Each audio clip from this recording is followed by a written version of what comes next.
Bonjour, je suis heureuse de te faire cette petite vidéo courte à cœur ouvert.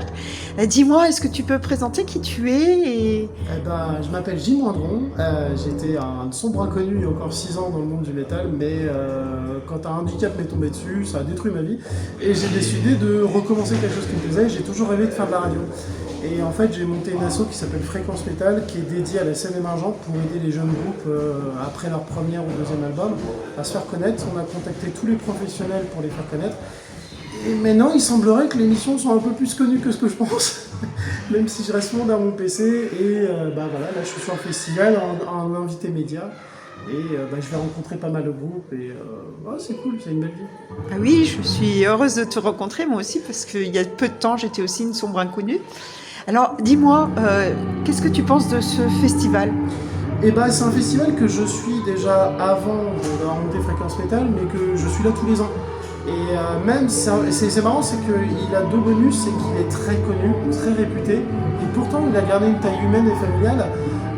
Et c'est ce que j'adore parce que c'est ma sortie de l'année où quand je viens ici, je passe mes journées à dire bonjour à tout le monde, parce qu'en fait on se connaît tous, c'est juste une grosse famille. Et je passe véritablement des journées à faire la bise à tout le monde. Mais c'est génial en fait, il n'y a que ici que tu peux vivre ça. Alors, tu tiens dans tes bras un merveilleux petit ourson. Est-ce que tu peux me dire qui il est et qu'est-ce qu'il représente pour toi ? Quand on a fondé Fréquence Métal, on s'est dit que ce serait bien d'avoir une mascotte et on voulait un truc qui soit un peu dans le mood de l'émission, c'est-à-dire que oui, on fait des fois un peu peur de loin avec le style métalleux, mais au final, on est des grands nounours.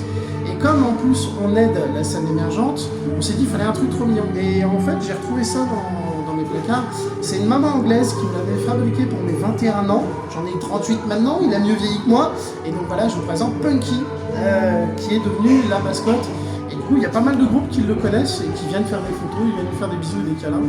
Parce que oui, on est super dangereux dans le métal, on se trimballe avec des nounours et on leur fait des bisous, c'est terrible. Donc voilà, Et c'est dis-moi, lui la star.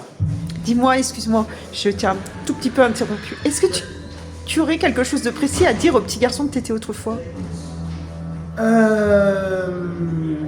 Ouais, un truc qui est assez triste, mais perds pas ton temps dans les cases que t'impose la société.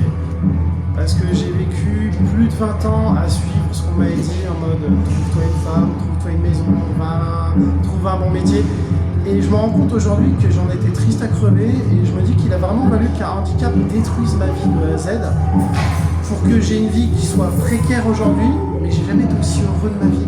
J'ai une vie un peu nomade parce que je vis de musique, de concerts, je bosse la nuit, mais j'ai jamais été aussi heureux. Et ce gamin-là, je lui dirais laisse tomber, et si je pouvais, je lui dirais même coup de patte à CPE et va dans des métiers de rêve. Parce que j'ai le regret de ne pas avoir monté ça plus tôt. Mais je me plains pas. Finalement, ça me dit même que le handicap qui m'est tombé sur la gueule, même s'il est gênant, ça a été une bonne chose parce que j'aurais jamais réalisé ce rêve de gosse.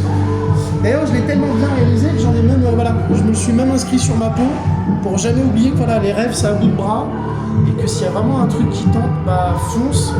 Parce qu'au début, ça va te faire plaisir, même si tu passes beaucoup de temps. Puis un jour, tu vas rencontrer des gens assez débiles pour te suivre.